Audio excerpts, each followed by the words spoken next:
Je suis de retour pour le message. Le même message, c'est la deuxième partie de ce même message.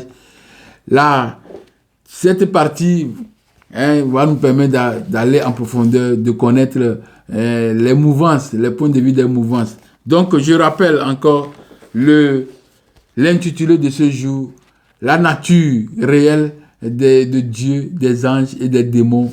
C'est ça, l'image, c'est ça plutôt l'étude de ce jour.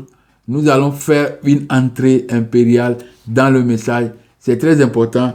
Nous allons connaître maintenant les points de vue des mouvances. Je vous ai déjà cité la mouvance déiste, panthéiste, les religions révélées, monistes, et puis enfin nous aurons les spiritualistes, c'est-à-dire ceux qui sont les mélanodèmes, qui ont le message vivant de Dieu, qui peuvent comprendre le message, parce que jusqu'à aujourd'hui, nous pouvons discuter, nos ancêtres, nos prêtres peuvent servir d'intermédiaire entre les dieux et l'homme, et peuvent comprendre le message de Dieu, alors que nous, les religions révélées, peut-être ils doivent dormir pour dire qu'ils vont faire un rêve avant de pouvoir donner quelque chose. Non, nous devons discuter.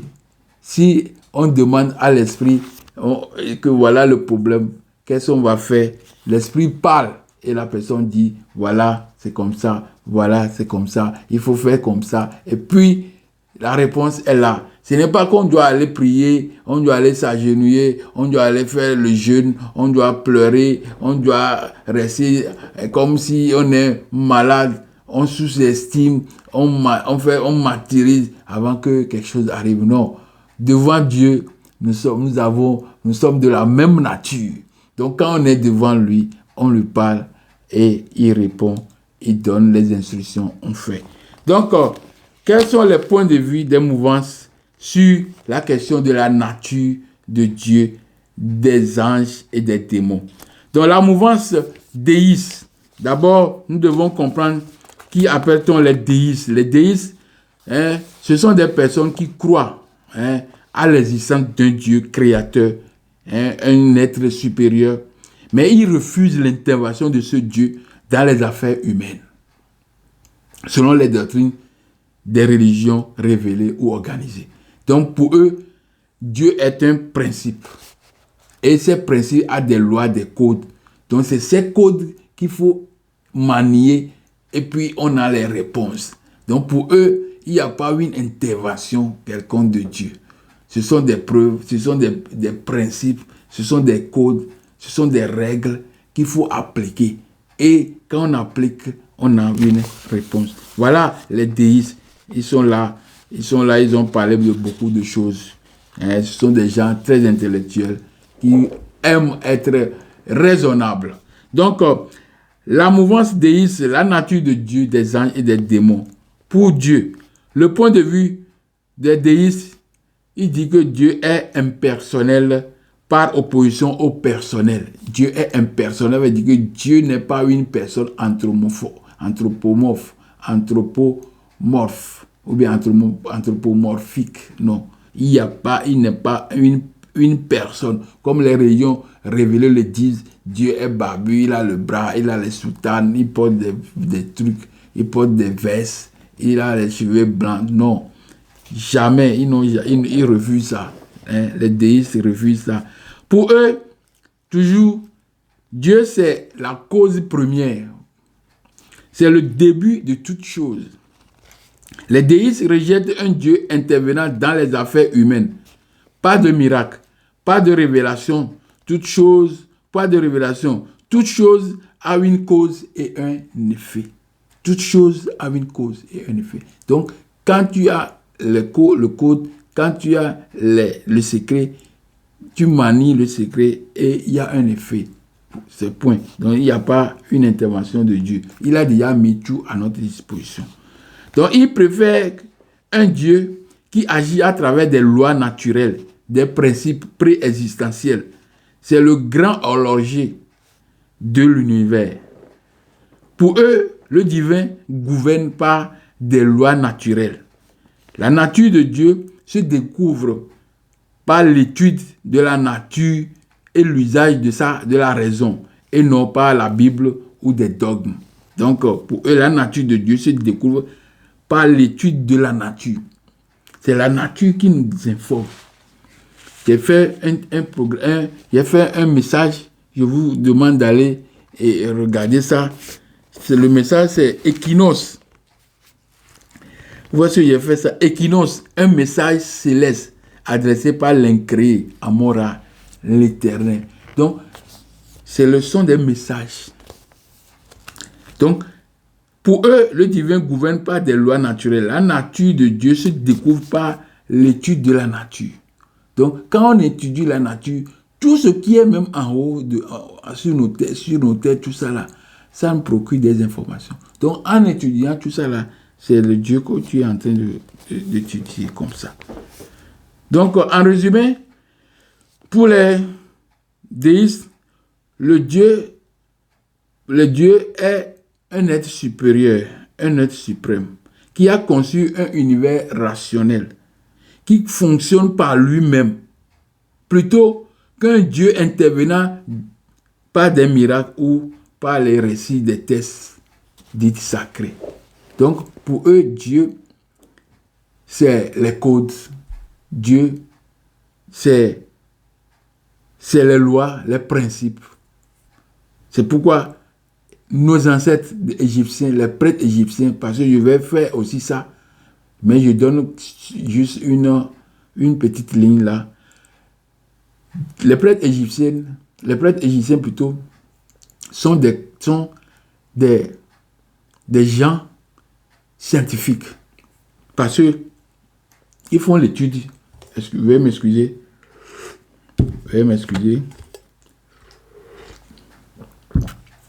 Ils font l'étude. Ils font des recherches. Ils font des calculs. Donc, ils sont des gens de précision.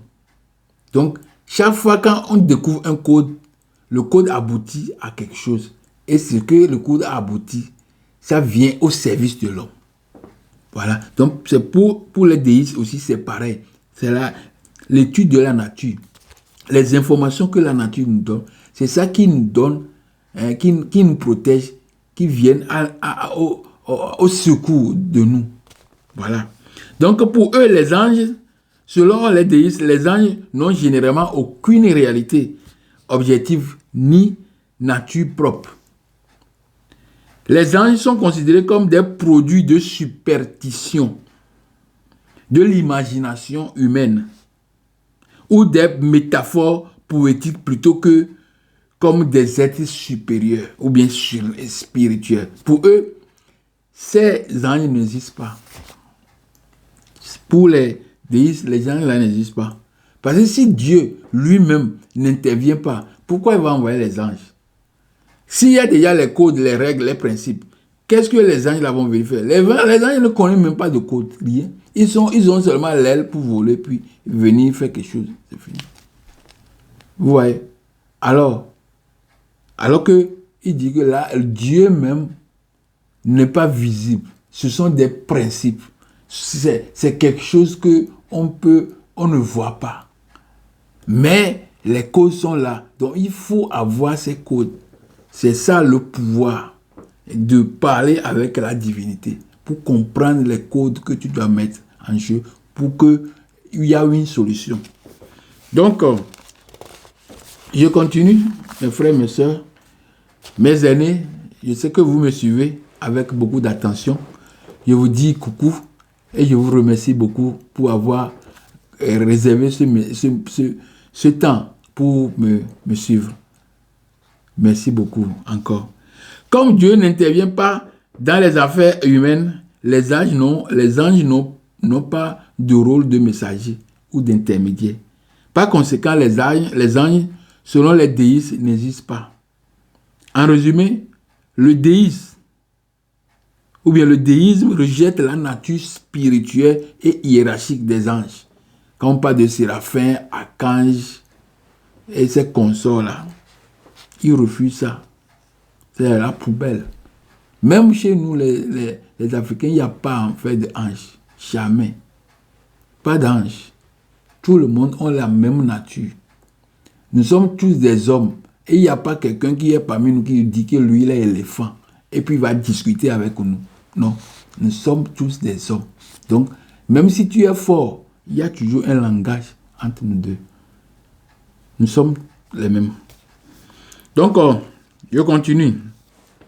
Pour les déistes, toujours, le démon, Satan, et je dis, bon, Satan, démon et enfer n'existent pas en tant qu'être ou lieu physique. Parce qu'on a dit enfer, c'est un lieu physique. Et quand on a un lieu, quelqu'un doit contrôler. Donc, le maître de l'enfer. Pour eux, Satan, les démons, l'enfer, c'est que le maître d'enfer n'existe pas. Toutes ces choses-là sont des superstitions issues des religions organisées pour créer la peur, le contrôle mental de l'homme. Pour eux, la raison peut surmonter ces vices. Parce qu'on dit que le démon, tout ça, c'est les manières, c'est l'homme qui fait des gestes là. Et aussi, il y a le temps que le vent, l'eau peut aussi faire des saccages. Mais ce que nous disons ici, d'abord, c'est l'homme. C'est l'homme qui fait des actes mauvais. C'est l'homme qui fait des choses mauvaises. Qui déséquilibre les choses. Vous comprenez? Donc, quand l'homme fait tout ça là, ça sont des vices. Et on nous dit que c'est démon. Et il est gouverné par démon. Non. Et gouverné par démon. Mais les déistes disent que la raison même peut contrôler toutes ces choses-là. Vous voyez? Sans avoir besoin d'interjection. On n'a pas besoin d'interjection. Comme l'homme est doué de raison, l'homme est élevé au rang de Dieu, il peut contrôler ces choses. L'homme même peut contrôler ces choses. Nous ne parlons pas des éléments de la nature qui arrivent, surtout c'est le vent, les feux, tout ça, qui font des ordres quelquefois. Mais, quelquefois, c'est un geste mal intentionné de l'homme qui crée aussi ces choses. Quand il y a la pluie beaucoup qui tombe aujourd'hui, par-ci, par-là, c'est parce que l'homme est en train de créer un déséquilibre. L'homme peut, par sa force divine, c'est-à-dire la force que l'homme a, il peut surmonter tout ça. On n'a pas besoin d'intermédiaires, d'intercession, tout ça là, non. On n'en a pas besoin. Pour les déistes, le démon n'existe pas. Parce que on n'a pas besoin de ces choses-là. Vous voyez? Donc, les démons ne sont pas des créatures créées par Dieu pour le mal, car cela contredirait la conception déiste d'un Dieu rationnel et bon. Pour eux, Dieu est bon. Et pour la Bible, Dieu est bon. Pour Dieu, Dieu est bon. Pour celui-ci, Dieu est bon. Maintenant, pour moi, Dieu qui est bon va créer maintenant des anges et il donne le rôle à ces gens qu'eux, ils doivent faire du mal. Comment ça peut arriver, mes frères? Comment est-ce que cela peut arriver? Vous voyez que nous sommes dans une perte de raison. Perte de raison et perte d'analyse. Dieu est bon, mais pourtant, il crée des choses qui sont mauvaises pour aller faire du mal. Vous voyez? Est-ce que si nous nous limitons que Dieu est bon et que nous devons faire tout parce que nous sommes à l'image de Dieu et nous sommes Dieu, nous devons faire comme Dieu, on doit faire du bien. La raison peut enlever tous ces vices-là. C'est ça. C'est pour eux les déistes. Donc, 2, la mouvance panthéiste. Du point de vue panthéiste. Donc, nous devons connaître qui sont les panthéistes d'abord. Oui. La nature. Oui, je suis en train de me perdre un peu. Du quoi? Voilà. Donc, je viens de finir pour démon, la nature de Dieu, démon et ange, selon les déistes. Maintenant, nous allons faire pour les panthéistes. Pour les panthéistes, pan, tout, et puis théiste, théos, Dieu. Tout est Dieu. Dieu est tout. Voilà, les panthéistes. Il n'y a pas grand chose à dire. Il y en a beaucoup de choses, mais si nous prenons ça directement, tout théiste, tout. Ça veut dire Dieu est tout, tout est Dieu. Comme ils ont dit que la nature, c'est l'étude. Hein? On décrit Dieu à travers tout ce qui est là. Donc Dieu est égal à la nature. Donc c'est la même chose ici. Vous voyez. Donc la nature de Dieu. Dieu est méconnaissable. Dieu est invisible. Mais il est encore visible parce que, pourquoi? C'est à travers les éléments qui sont là que nous pouvons rendre gloire à Dieu. Parce que on voit ses actes. On voit ses actes. On voit qu'il y a quelque chose qui sont là. Il y a des choses qui sont là qui méritent d'être des substituts de Dieu, si je peux le dire comme ça. Donc, la mouvance panthéiste, du point de vue des panthéistes, Dieu n'est pas un créateur extérieur au monde créé. Pour eux, le Dieu n'est pas à l'extérieur du monde. Comme on dit que Dieu est personnel. Dieu est un anthropomorphe, un homme. Non. Ils disent que, du point de vue, Dieu n'est pas un Dieu extérieur au monde créé, mais la totalité de ce qui existe. Ouais, ils sont toujours dans les mêmes rouages. Hein. Les deux, le deuxième aussi avec le premier que j'ai lu. Donc, il dit que, mais c'est la totalité de ce qui existe. Dieu est tout, et tout est Dieu. Il n'y a pas de distinction entre le créateur et la créature. La créature, c'est le créateur. Le créateur, ce sont les créatures. Ouais. Ces créatures, c'est ça qu'on dit que c'est le polythéisme. Et en même temps, le polythéisme est Dieu. Parce que le créateur est égal à la créature, aux créatures. Et les créatures sont égales à Dieu. Donc, du pluriel à un, de un à pluriel. Ouais, c'est ça. Deo siva natura. Dieu est la nature et la nature est Dieu. C'est le thème là qui est fondamental dans le temps que les panthéistes, quand à l'archive Spinoza et ses confrères, c'est eux qui ont soutenu cette idée-là. C'est ça, ils ont soutenu cette idée. Donc, je continue. Maintenant, ils vont parler de l'ange, parce que eux, ils ont les mêmes procédés comme les déistes.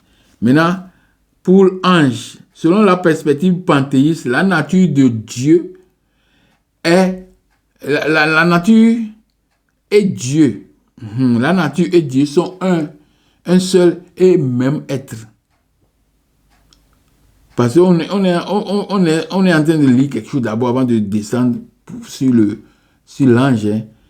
Selon la perspective panthéiste, la nature et Dieu sont un seul et même être, même substance. La conception traditionnelle des anges comme messagers de Dieu est généralement rejetée, bottée en touche. Pour eux, les anges ne sont pas des entités surnaturelles, séparées de la création.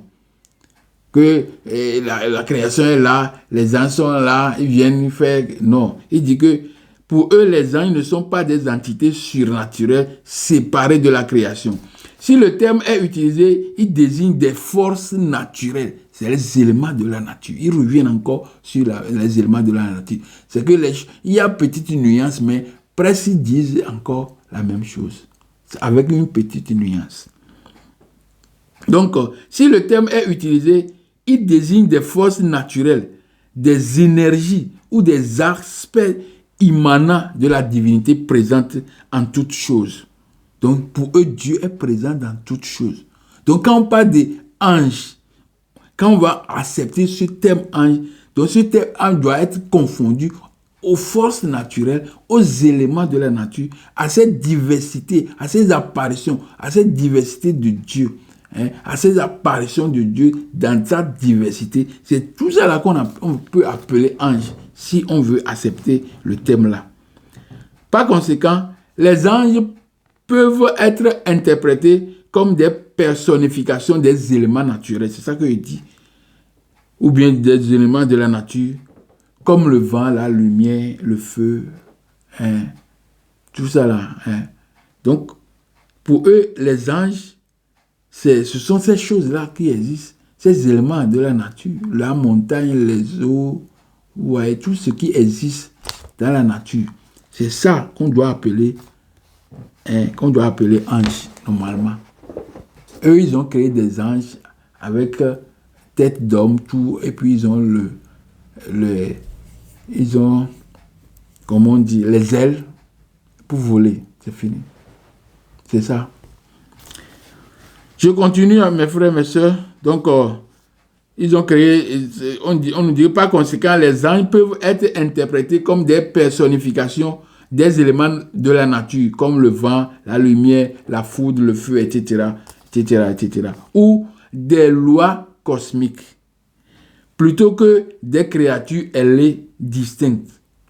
Les anges peuvent être assimilés à des dévas, nymphes, dryades ou esprits de la nature qui font partie intégrale de la réalité. Donc, tout ce qu'on doit appeler anges plutôt, doit être ces éléments de la nature. Ils ne sont pas loin des spiritualistes. Ils ne sont pas loin des déistes. Ouais. Ils comprennent bien parce qu'ils ont la capacité de faire des réflexions, de faire un bon raisonnement. Pas sous le raisonnement dicté par un égrégore. Non. Donc, leur point de vue sur le démon, comme pour les panthéistes, Dieu et l'univers, c'est-à-dire Dieu et la nature, est une seule entité. La nature des démons est radicalement réinterprétée par rapport au théisme traditionnel qui les considère comme des anges déchus maléfiques. Donc, c'est une interprétation maladroite des théistes, c'est-à-dire théos, ces gens qui parlent de Dieu. C'est le codème là qui parle de Dieu. Mais les panthéistes aussi sont des leucodèmes, mais raisonnés, qui raisonnent. Pas comme ceux qui parlent de théisme, monothéisme, tout ça là, non. Donc, ils disent que la nature des démons est radicalement réinterprétée par rapport au théisme traditionnel qui les considère comme des anges déchus, maléfiques. Les démons, selon eux, ne sont généralement pas vus comme des entités surnaturelles malveillantes, indépendantes, mais plutôt comme des manifestations, comme des manifestations de certaines forces naturelles ou psychologiques. Parce qu'on inclut maintenant l'homme psychologique. Pour les panthéistes, les démons n'existent pas en tant qu'une entité indépendante. C'est une interprétation erronée des religieux ou bien des religions organisées, des religions révélées. C'est eux qui ont organisé ces choses-là. Donc ça veut dire que toutes ces choses-là, anges et démons, c'est arrivé quand la religion a fait surface sur la terre, qui est venue pour effacer tout ce qui existait. Ils ont mis un égrégore. Mais le temps d'égrégore est calculé. Il y a un temps pour sa vie. Et il mourra certainement avec toutes ces pensées fictives, malhonnêtes, malveillantes, qui créent pour l'homme que des difficultés, qui le déconnectent du Créateur. Parce que nous sommes de la nature, nous sommes Dieu, mais on nous déconnecte encore de tout ce qui nous entoure, qui sont encore Dieu. Ouais, c'est très malveillant, très mauvais. Donc, la mouvance moniste, il y a le monisme, ou bien monoïsme. Quand on peut le dire comme ça, monisme ou encore monoïsme. Mono veut dire un et ismos qui veut dire doctrine ou système. Donc, c'est une doctrine philosophique qui ramène toutes les pensées de la réalité à un principe unique, qu'il soit matériel ou spirituel. Ouais. Il affirme que tout est composé d'une même substance. Vous voyez, c'est très important. J'ai fait ça, j'ai fait le message là depuis longtemps. Quand je parlais de principe, quand je dis l'harmonie, principe fondamental de la vie, et j'ai fait le rapport que l'homme doit entretenir avec les créatures qui l'ont précédé. Vous voyez, il y a, dans la cosmogonie, il y a des engendrements. Et l'homme est arrivé en dernière position. Donc, si l'homme est sorti de la terre est sortie de l'eau, l'eau est sortie du ciel, le ciel est sorti jusqu'à, bon, quand je vais vous lire ça ici, l'océan primordial ou abîme produit la grande lumière, soleil, pour nos ancêtres, c'est Achumra. Après, nous avons quoi? Les deux séparations, c'est-à-dire les eaux du ciel, les eaux d'en haut se séparent des eaux d'en bas et il y a un ciel. Donc le ciel apparaît, pourquoi? Parce qu'il y a une séparation entre les eaux d'en haut et les eaux d'en bas. Donc la grande eau primordiale a fait une séparation. Nous avons les eaux d'en haut, les eaux ont monté en haut et puis les eaux sont montées et descendues en bas. Donc au milieu, il y a un ciel. Voilà. Le ciel vient de cette eau-là toujours. Et après, nous avons quoi? Les eaux d'en bas ont produit quoi? La terre. Et la terre a produit quoi? Les verdures. Les verdures et les animaux, les oiseaux, tout ça là. Et puis, l'homme est arrivé. Quand l'homme est arrivé, il est le dernier de la création. Donc, d'après tout ça, nous pouvons dire que tous ces éléments étaient sortis de l'abîme ou de l'océan primordial. Donc, ils sont une et une seule substance. Donc, ce qui se trouve dans l'abîme, dans l'océan primordial, c'est ça qui se trouve encore en moi, le dernier de la création. Donc, pour eux, le monisme dit que pour eux, Dieu, c'est une seule substance. Et cette substance se retrouve dans tout ce qui existe. Vous voyez? Donc, pour les monistes, tout ce qui existe est considéré comme faisant partie d'un tout unifié et divin. C'est ça. Chaque chose prise singulièrement est vue comme un mode ou une manifestation de cette substance unique. Donc, chaque chose qui existe sur la terre, c'est pourquoi on dit que la nature, c'est Dieu. Donc, toute chose qui existe, c'est Dieu qui est là. C'est pourquoi nos ancêtres disent, on les appelle animistes. On dit qu'ils sont démons. C'est faux. Il n'y a pas de démons. Il n'y a pas d'anges. C'est les religieux qui ont créé ça. Et ils ne peuvent même pas contrôler ça. Pour contrôler, ils doivent faire du désordre. Et c'est le désordre là qu'ils font. Ils créent des sectes. Ils tuent des enfants. Ils tuent des femmes. Ils enlèvent la tête. Ils enlèvent ceci. C'est eux, ils font tout ça là. Parce que même en Afrique, les gens qui sont dans les régions, dans nos religions animistes, aussi faisaient des choses là. Parce qu'on les a inculqué cette mentalité. Alors qu'il n'y a pas de démons.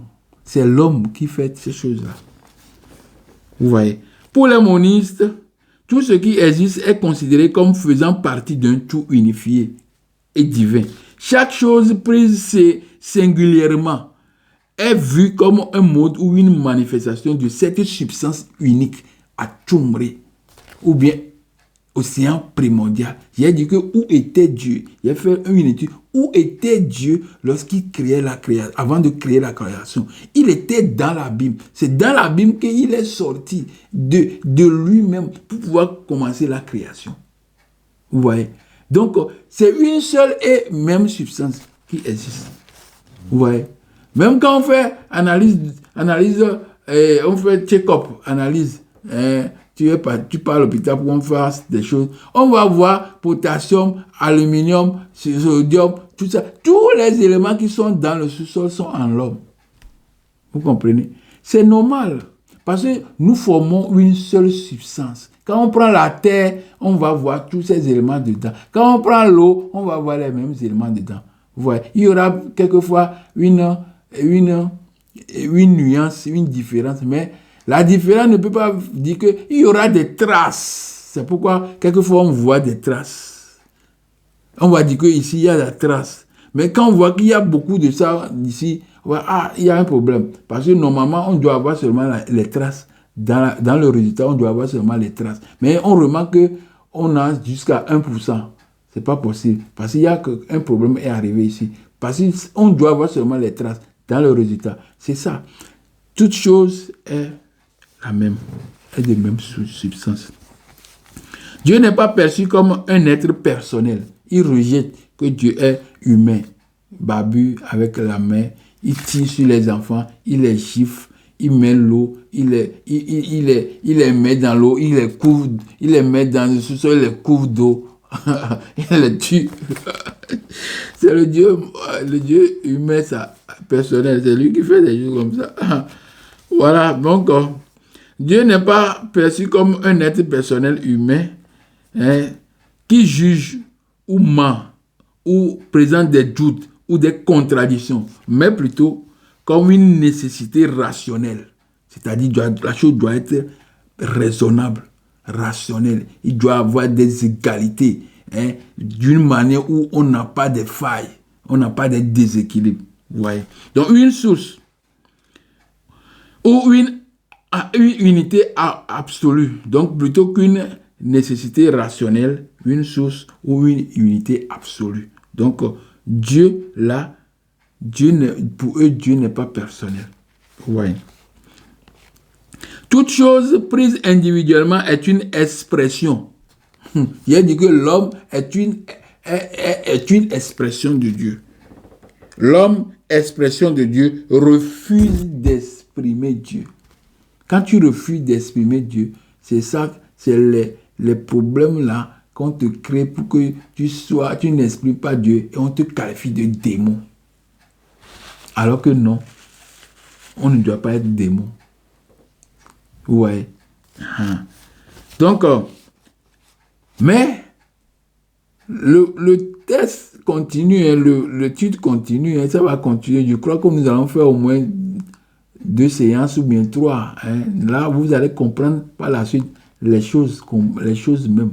Parce qu'on est en train d'élaborer, de poser des petites bases pour pouvoir continuer après. Ouais. Donc, pour les monistes, il dit que toute chose prise individuellement est une expression ou une manifestation de cette substance unique qui est Dieu.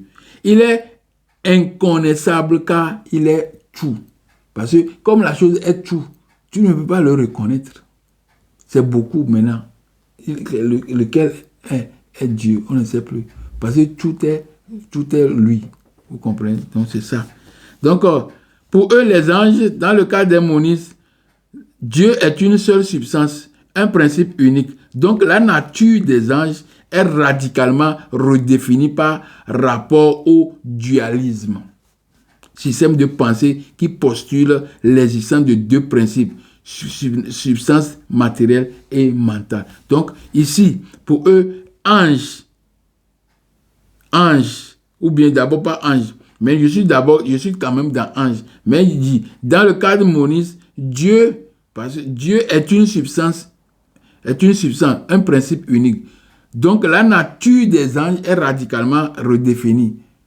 Donc comme Dieu est une substance, maintenant la nature des anges est radicalement définie par rapport du dualisme. Quand on parle de dualisme, on parle de 2 faces. Le dualisme, pile ou face. Vous comprenez, c'est 2 choses. Donc ici, il faut il faut qu'on voit que c'est le dualisme. Quand on va parler de ange, c'est dans le cas du dualisme. Donc on va maintenant dire que un côté est ange, l'autre côté est démon. C'est ça le dualisme. Toute chose a 2 fonctions, 3 fonctions, 4 fonctions. Il peut faire le bien, il peut faire le mal. Donc il y a une dualité même devant l'action de quelqu'un. L'homme peut faire du bien, il fait du mal. Le vent peut faire du bien, il peut faire du mal. L'air peut faire du bien, il peut faire du mal.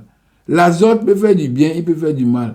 Donc, il y a déjà dualisme, 2 actions qui sont là présentes régulièrement. Donc, c'est l'homme qui doit faire une analyse raisonnable pour pouvoir savoir que l'égalité là doit être maintenue.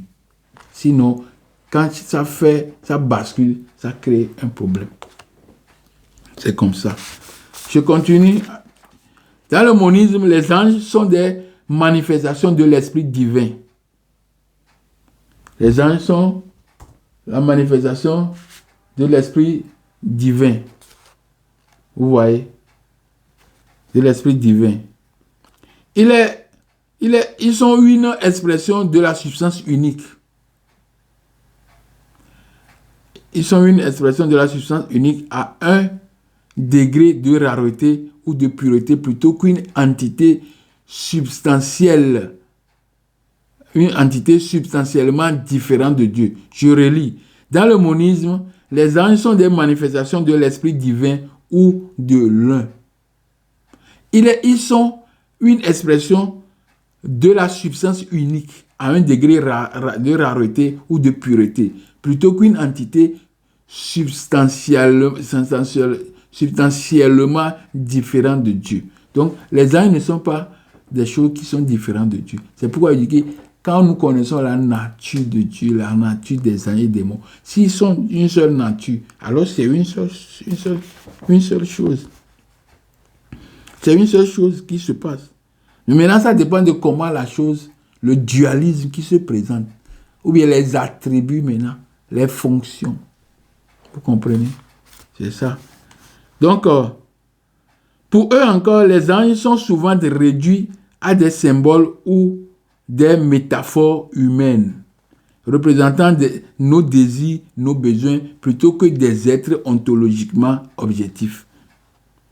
Ontologique étant ce qui est, et logique, c'est discours traité, ce qui se rapporte à l'étude de l'être, ontologie, l'étude de l'être, son existence, comment il est, comment il apparaît, quelles sont ses caractéristiques, en tant qu'être de son essence et de ses principes fondamentaux.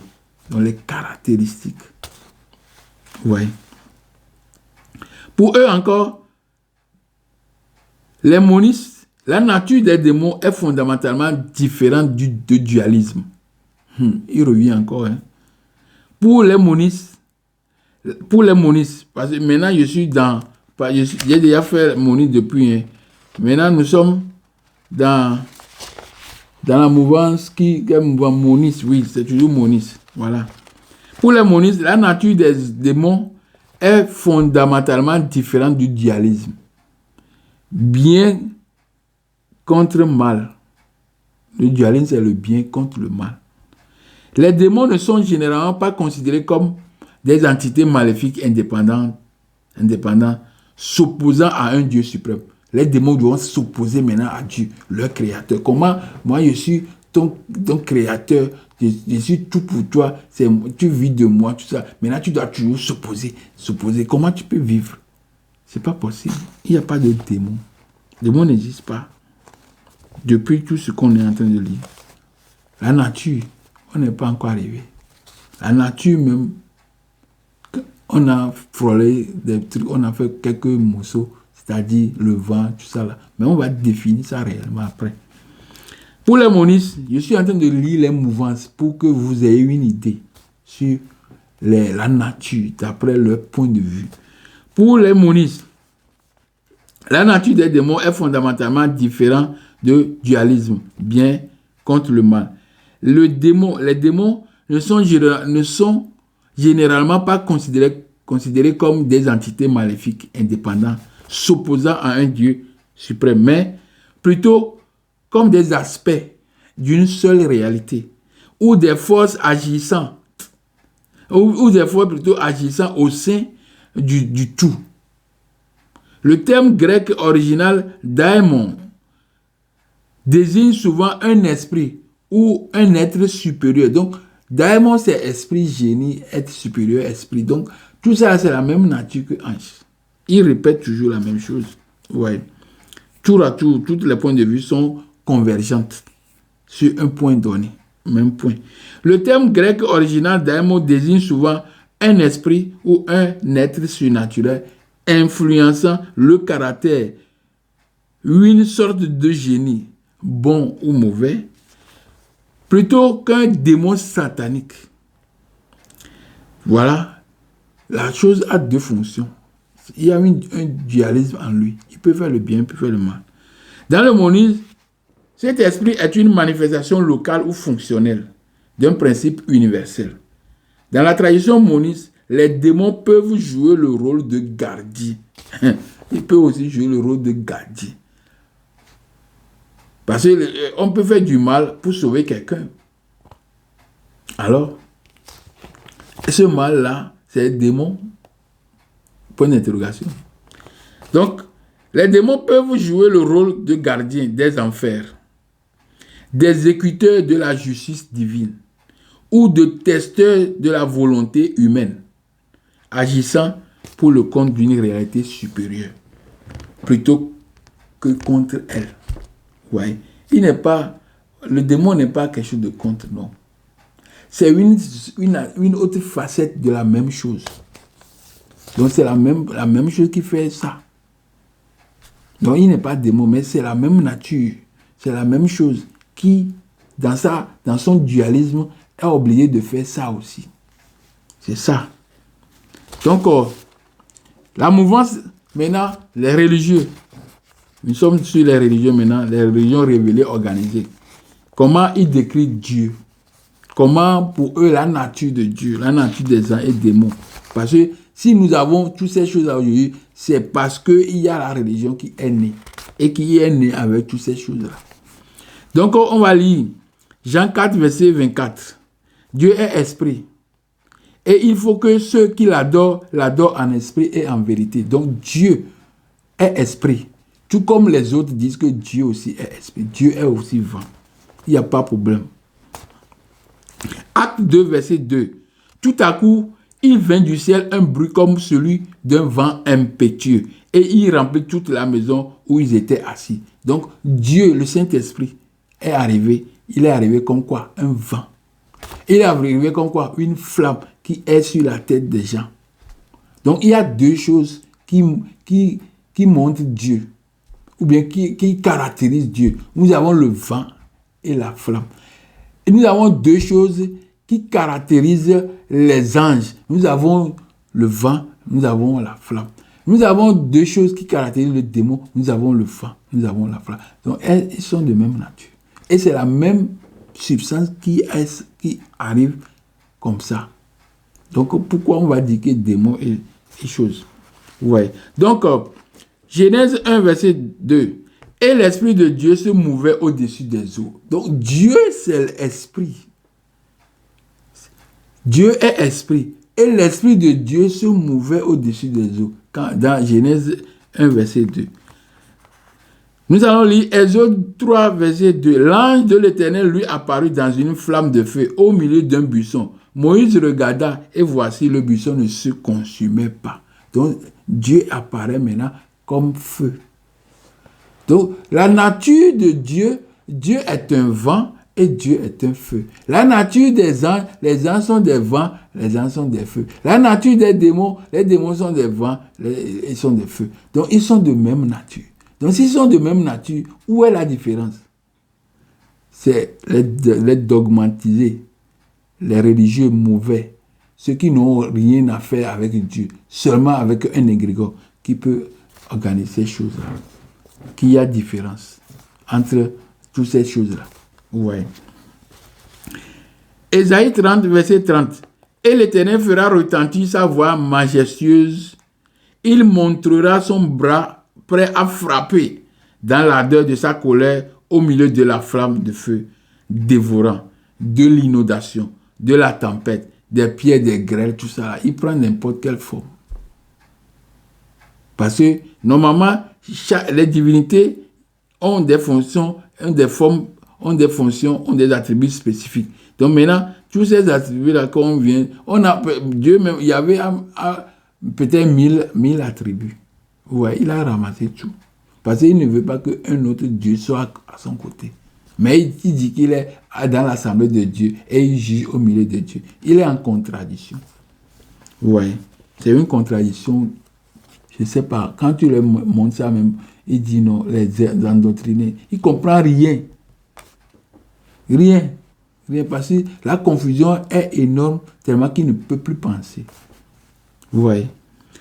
Donc, ces gens-là, qu'est-ce qu'ils disent à propos de Dieu? Selon les religions révélées, monothéisme abrahamique, judaïsme, christianisme et islam, la nature de Dieu est définie par des attributs essentiels qui le distinguent de la création, tout en le définissant comme le créateur personnel et souverain de l'univers. Oui. Les religions révélées n'ont jamais eu le souci de parler de la nature. Ils n'ont jamais eu le souci de parler de la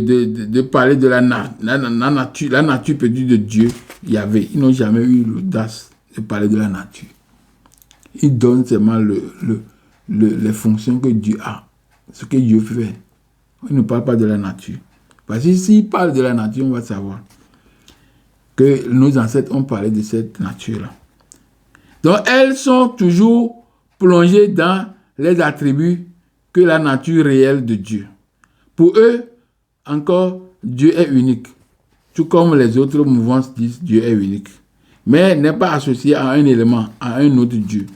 Son nom est Yahvé dans le judaïsme et Allah, islam, et puis le Sainte Trinité, Père, Fils et Saint-Esprit dans le christianisme. Voilà. Pour eux, Dieu est transcendant. Au-delà, transcendant veut dire qu'il est au-delà ou il est externe. Il est à l'externe et puis il faut regarder. Et peut aussi traverser, transcendant. Vous comprenez? Donc, externe à la création, ce que les autres mouvances, c'est-à-dire que j'ai cité, rejettent. Parce que pour eux, Dieu n'est pas externe. Dieu n'est pas une personne qui est à l'extérieur, non. Il est dedans, il est immanent, caché dedans. C'est pourquoi, comme c'est beaucoup diversité, tu ne peux pas le reconnaître. Ouais. Dieu est omnipotent. Oui, il est aussi éternel. Et puis, il est éternel, on dit qu'il est éternel parce qu'un esprit ne meurt pas. C'est pourquoi Dieu est, il dit que Yahweh est esprit. Il ne meurt pas. Mais il a déjà montré que Yahweh va mourir. C'est parce que c'est un égrégore. Un égrégore a un temps pour disparaître. Parce que d'autres ont disparu dans le temps. Donc, lui aussi va disparaître un jour. Dieu est omnipotent, tout-puissant. Omnipotent, tout-puissant, omniscient, qui sait tout, ce qui n'est pas vrai. Dieu Yahweh ne sait pas tout. Quand il questionne même, lui-même il questionne, il demande, il pose des questions. C'est pas un Dieu ça. Omniprésent, il est présent partout, ce qui n'est pas aussi le vrai, il n'est pas vrai, car Yahweh est seulement présent là où on l'invoque. Là où beaucoup de gens ont lui dans sa tête, dans leur tête, alors il est là, il est présent là-bas. Il n'est pas lié à aucun élément spécifique de la nature. Il est partout, lié à tous les éléments de la nature. Et en même temps, il refuse d'être immanent. Parce que quand tu es partout, tu es dans tous les éléments de la nature, tu dois être immanent. Mais il ne veut pas qu'on dise qu'il est immanent. Il dit que immanent, c'est l'amour, tout ça là. Ils disent que Yahweh ne change pas. Mais selon les récits, il a plusieurs fois changé. Même Jésus dit, on vous a dit, moi je vous dis, c'est un changement. Maintenant pour l'islam, Allah est individuel, est indivisible. Pour eux, il est indivisible parce qu'eux, ils disent que Dieu c'est la Trinité. Et eux, ils disent non, pas d'indivisible. Et nous, on dit que Dieu c'est la pluralité, ils disent non, il n'y a pas d'indivisible. Donc, il n'a ni partenaire, ni fils, ni associé. Dieu est singleton, tout comme le christianisme et le judaïsme. Il est le maître du monde, créateur de tout l'univers. Transcendant, il est à l'extérieur de la création. Où il peut tout traverser. Il peut tout traverser, il peut tout connaître, mais il ne connaît pas tout. Il a déjà fait l'étude là. Qu'est-ce qu'il a dit même pour l'étude là? Pourquoi il y a trop de contradictions, dans celui qui est omniscient et transcendant. Je ne sais pas où il est. Pourquoi tant de doutes, de contradictions dans celui qui est omniscient et transcendant? J'ai fait ça. Ouais. Bon, Pour les judaïsmes, Dieu est un. Dieu est un. Schéma Israël. Dieu est seul, quoi. Dieu est un. Sans pluralité aucune. Il n'y a pas de pluralité. Alors que les autres, que Dieu, il y a une diversité. Dieu se trouve dans cette pluralité. Son nom souligne son existence par soi-même. Je suis celui que je suis. Le nom là, il dit que le nom de Yahweh c'est ça, mais c'est faux. Ce n'est pas le nom de Yahweh. Dieu n'est pas seulement abstrait, invisible. Abstrait veut dire invisible, mais un être personnel anthropomorphe, c'est-à-dire visible. Donc si on dit qu'il est abstrait, ça veut dire qu'il est invisible. Maintenant, en même temps, on dit qu'il est personnel. Personnel, ça veut dire que anthropomorphe, ça veut dire que il est matériel. Donc, il est visible. Ouais. Nos ancêtres disent que Dieu est visible et puis il est invisible. Visible parce qu'on peut voir ça dans les éléments de la nature. Invisible parce qu'il porte un esprit, animé d'esprit. Invisible. Ouais. C'est ça. C'est une petite copie qu'ils ont fait, mais ils n'ont pas pu continuer bien. En résumé, la nature de Dieu dans les religions révélées est celle d'un être personnel, unique, transcendant, extérieur ou bien au-dessus de tout. Et pourtant, immanent, caractérisé par l'amour, la sincérité, la puissance absolue. C'est pas immanent ne veut pas dire puissance. Immanent veut dire caché. On ne peut pas voir. Ouais, c'est ça. Ces caractères ne sont pas immanents, cachés, mais plutôt des caractères visibles. Donc, contraire à l'idée d'immanence. Donc, quand on dit amour, sainteté, tout ça là, sont des choses qu'on exprime, que c'est visible. Ouais. Ce n'est pas invisible, c'est visible. Donc, quand on dit que Dieu est immanent, alors que la chose est visible, immanent veut dire caché. Il est caché dedans. Pour eux, pour les religions révélées, les anges sont des créatures spirituelles créées par Yahweh, Allah, Dieu. Ce sont des principaux êtres spirituels appelés messagers ou serviteurs dévoués pour la volonté divine. Eux, ils sont mais ils sont là pour servir Dieu. Parce que comme pour servir Dieu, c'est Dieu là qui les a créés. C'est Yahweh qui a créé les anges et les démons. Pour ses propres fins. Ouais. Donc, Hébreux 1, verset 7 et 14, j'avais lu ça. Et puis, Job 1, verset 7 et 8, j'avais lu ça. Donc, les anges sont autour de Dieu. Et au même moment, Satan aussi vient de la maison de Dieu. Il est accepté, il vient aussi. Ça veut dire qu'il fait partie de la maison. Il a la même nature que chez celui qui il est venu. Il est venu voir. Il a la même nature que son père là, le Dieu là. Parce qu'on dit que c'est le Dieu qui a créé. Donc quand il a créé, c'est son père. Donc il a la même nature que lui. Parce que pourquoi il est dans la maison là? C'est le vent. Vous voyez. Les anges, selon eux, sont des créatures personnelles et immortelles. Hein? Quand on lit Luc 20, verset 36 et Matthieu 22, 30 et 30, on va voir ça, on va lire ça. On va voir ça dedans. En leur nature, ce sont des êtres purement spirituels. Ils sont dénués de corps. Ils n'ont pas de corps. Mais pourtant, on nous les présente comme des humains ailés. Ils sont dénués de corps. Il dit les choses, elles sont contraires directement. C'est difficile de comprendre des choses comme ça. Donc, il dit les choses, le pour et le contre directement. Vous voyez. Mais pourtant, on nous les présente comme des humains ailés, contraires à l'écriture. L'écriture nous parle plutôt de leur fonction, jamais de leur nature. La forme visible, souvent décrite dans les Écritures, n'est qu'une façade, une tromperie. D'après ces versets et ces présentations des anges, nous pouvons dire avec assurance que les anges sont nés avec la religion révélée et organisée.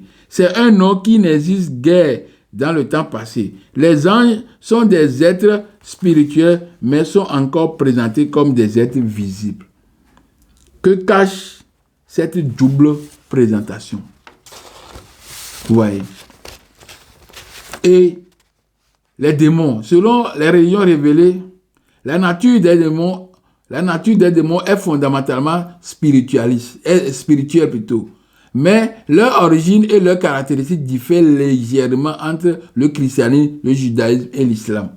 Dans l'ensemble, ils sont considérés comme des entités malveillantes, ennemis de Dieu, Yahweh et Allah, et de l'humanité qui cherchent à corrompre et à détourner les croyants. Pour eux, ils ont créé ce Dieu-là, ce Dieu et démon, juste pour dire que, voilà, ils sont contre Dieu, ils sont ennemis de Dieu, tout ça là. Dieu qui est le plus puissant, pourquoi il doit avoir des ennemis? Donc, nous allons lire Apocalypse 12, je crois que nous sommes arrivés à la fin. Apocalypse 12, verset 7. Et il y eut guerre dans le ciel. Michael et ses anges combattirent contre le dragon. Et le dragon et ses anges combattirent. Mais ils ne furent pas les plus forts. Et leur place ne fut plus trouvée dans le ciel. Il fut précipité le grand dragon, le serpent ancien, appelé le diable et Satan, celui qui séduit toute la terre. Il fut précipité sur la terre et ses anges furent précipités avec lui. Vous voyez? Donc, là où je voulais lire, mais je n'ai pas trouvé ça bien. Là où on disait qu'il y a un tiers des anges ont suivi Satan et 2 tiers ont suivi Michael ou bien l'ange de Dieu. Vous voyez, c'est ça. C'est eux-mêmes, ils ont créé ce système. Donc, je suis arrivé à la fin de cette première partie. Cette partie nous a permis de voir la nature de Dieu, la nature des anges et des démons, et de savoir maintenant que ces noms-là sont arrivés avec la religion. Donc, la deuxième partie va nous permettre d'aller maintenant à la profondeur de l'écriture. Je n'ai pas pu lire la mouvance spiritualiste, mais la semaine prochaine, nous allons commencer par la mouvance spiritualiste, c'est-à-dire la mouvance des prêtres égyptiens, des mélanodètes, des kamites. Quel est leur point de vue sur Dieu, la nature de Dieu, la nature des anges et la nature des démons? Donc, à partir de là, nous allons maintenant comment définir maintenant le vent. Quels sont les éléments qui composent le vent? Quels sont les éléments qui composent l'air? Quels sont les éléments qui composent la flamme? Donc, quand on voit tous ces éléments, nous allons voir que les éléments sont identiques. Donc, si ces éléments sont identiques, alors, ça veut dire quoi?